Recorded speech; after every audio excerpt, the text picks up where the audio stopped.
Pada tanggal 6 Juli tahun 2012 di sebuah kota di Pennsylvania, Amerika Serikat, ada sebuah keluarga.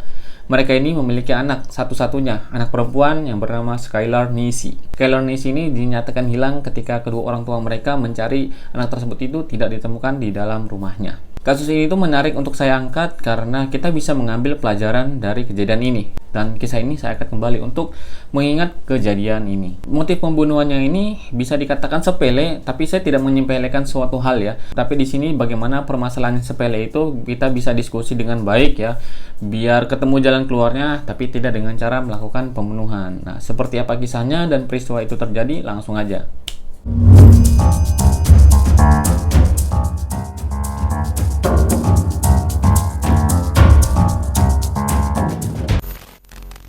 Tokoh utama di dalam kasus ini bernama Skylar Neese. Kita panggil Neese aja. Jadi Neese ini merupakan anak yang pintar, dia itu memiliki hobi senang membaca buku. Neese ini merupakan anak satu-satunya atau anak tunggal yang tidak bisa dikatakan anak manja juga karena di usianya yang masih berumur 16 tahun dia itu sudah bekerja part-time atau paruh waktu di salah satu restoran cepat saji bernama Wendy's. Dia juga mempunyai banyak banget cita-cita untuk di masa depannya, tapi takdir berkata lain karena dirinya harus merenggangkan nyawa di umur 16 tahun. Neese ini memiliki dua orang sahabat yang bernama Sheila dan Rachel. Mereka ini bisa dikatakan tiga serangkai karena kedekatan mereka yang begitu erat dan sering menghabiskan waktu bersama. Neese juga ini kenal sama Sheila itu waktu di umur 8 tahun. Artinya mereka itu sudah bersahabat selama 8 tahun ya.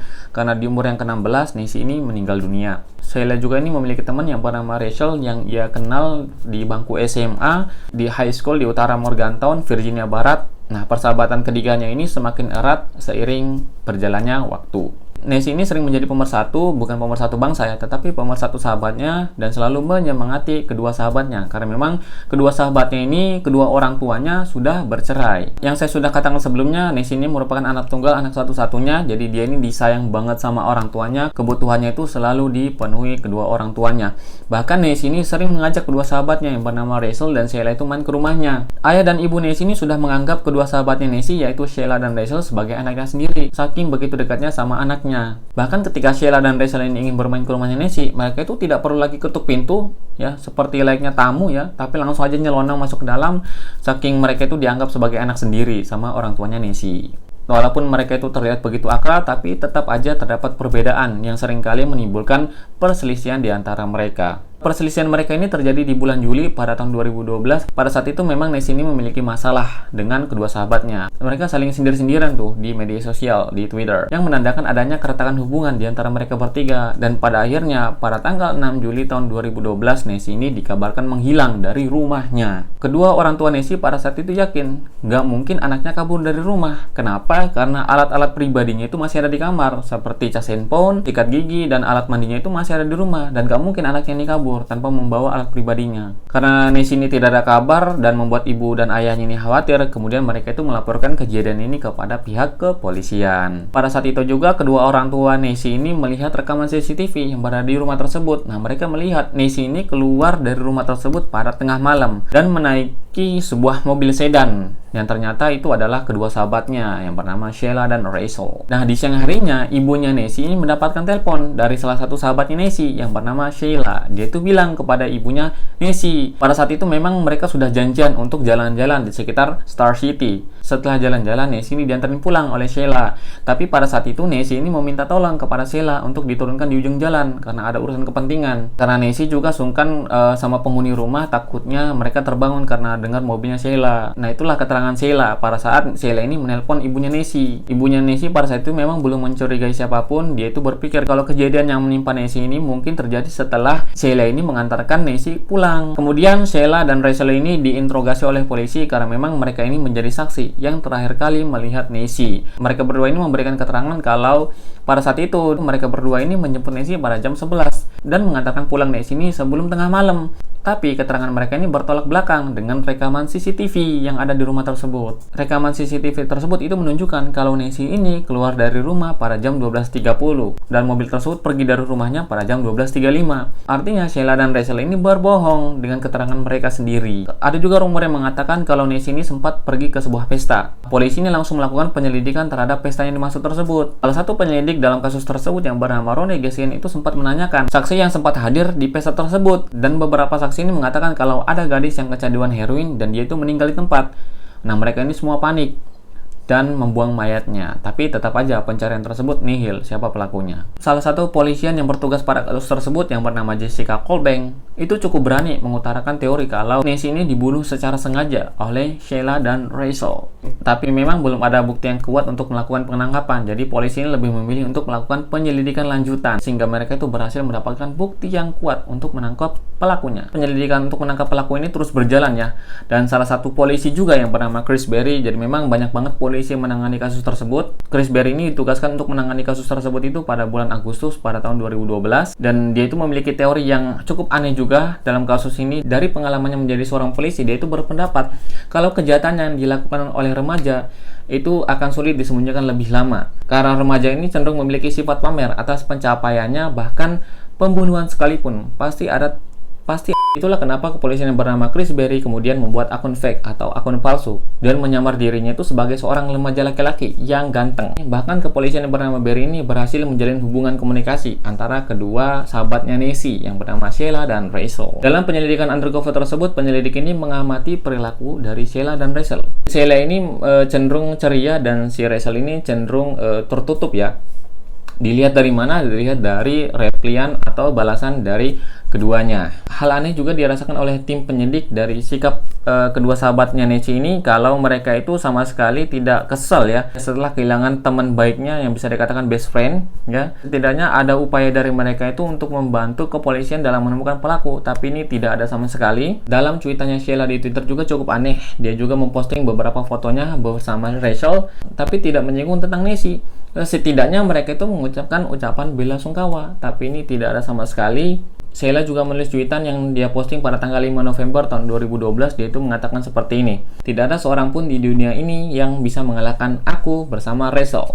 Jika kau pikir kau bisa, maka kau salah." Itulah cuitannya Sheila yang ia posting di Twitternya. Di sisi lain, Sheila dan Rachel juga kelihatan mulai sedikit terganggu karena rumor mengatakan kalau mereka ini adalah pembunuhnya. Karena banyaknya orang yang menuduh mereka ini sebagai pelakunya dan penyelidikan yang terus berlarut-larut, hal tersebut itu membuat mereka itu tidak tahan lagi. Akhirnya, pada tanggal 28 Desember tahun 2012, orang tuanya Rachel ini menelpon 911 dari Monongalia County. Dalam panggilan tersebut, ibunya Rachel itu bilang dia itu punya masalah dengan anaknya. Dia memukuli orang tuanya, berteriak tidak jelas, dan menghancurkan isi rumah. Bapaknya juga sudah menahannya biar dia itu tidak memberontak, tapi tetap aja memberontak dan meminta petugas datang ke rumahnya Rachel sebelum hal mengerikan itu terjadi. Yang dimaksud bapak di sini itu merupakan bapak tirinya Rachel ya, karena memang bapak kandungnya Rachel itu sudah berpisah dengan ibu kandungnya. Beberapa menit kemudian polisi datang ke rumahnya Rachel dan memboyong Rachel itu ke kantor polisi.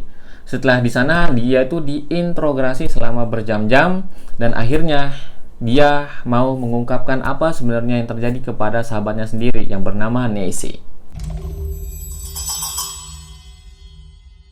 Hal yang mengejutkan, dia itu bilang kalau pembunuhan ini dia yang melakukannya bersama Sheila. Kebongkar nih siapa pelakunya. Ya, pelakunya sendiri adalah Sheila dan Rachel. Dia juga sudah merencanakan pembunuhan tersebut itu sebulan yang lalu. Wah, bener-bener nih, berarti ini pembunuhan berencana.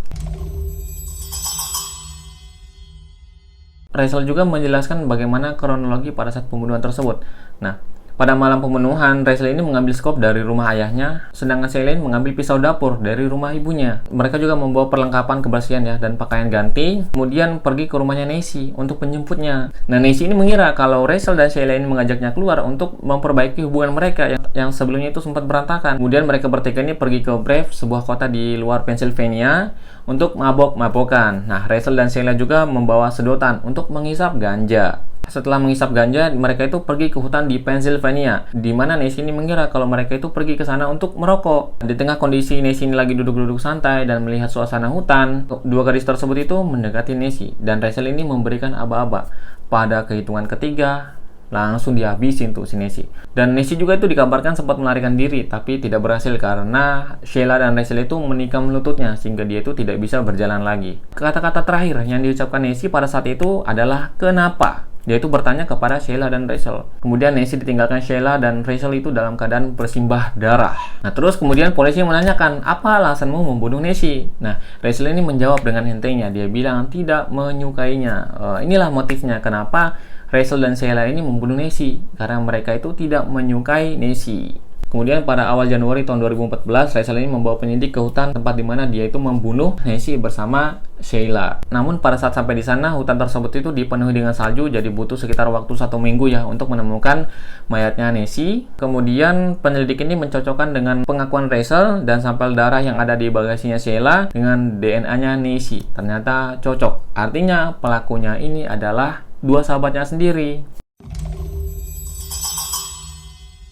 Kemudian Sheila ini ditangkap pada tanggal 1 Mei tahun 2013 di tempat parkir restoran Cracker Barrel. Dia didakwa dengan pembunuhan tingkat pertama sebagai perencana dan pembunuhan. Jadi otak dalam pembunuhan ini adalah Sheila sendiri. Dia kemudian mengaku bersalah pada bulan Januari tahun 2014. Dia menerima hukuman seumur hidup dengan kemungkinan pembebasan bersyarat setelah dipenjara 15 tahun. Untuk Rachel sendiri ini dinyatakan bersalah juga dengan pembunuhan tingkat 2 karena membantu pembunuhan tersebut dan menerima hukuman selama 30 tahun. Ada juga spekulasi mengatakan kalau motif di balik pembunuhan itu karena Sheila dan Rachel ini merasa iri terhadap keluarga Nancy karena mereka itu memiliki kedua orang tua yang sangat menyayangi Nancy sendiri, dan ini berbanding terbalik dengan nasibnya Sheila di mana kedua orang tua mereka ini berpisah. Begitulah teman-teman kisah pada kasus ini di mana sahabat ini membunuh sahabatnya sendiri karena mereka itu merasa cemburu ya teman-teman. Mungkin ini menjadi hikmah buat teman-teman semua agar mengambil pelajaran pada kasus ini. Semoga teman-teman menyukai video ini. Apabila mempunyai kritik dan saran, silahkan langsung komentar di bawah. Sampai jumpa di video berikutnya. Saya pamit undur diri. Terima kasih.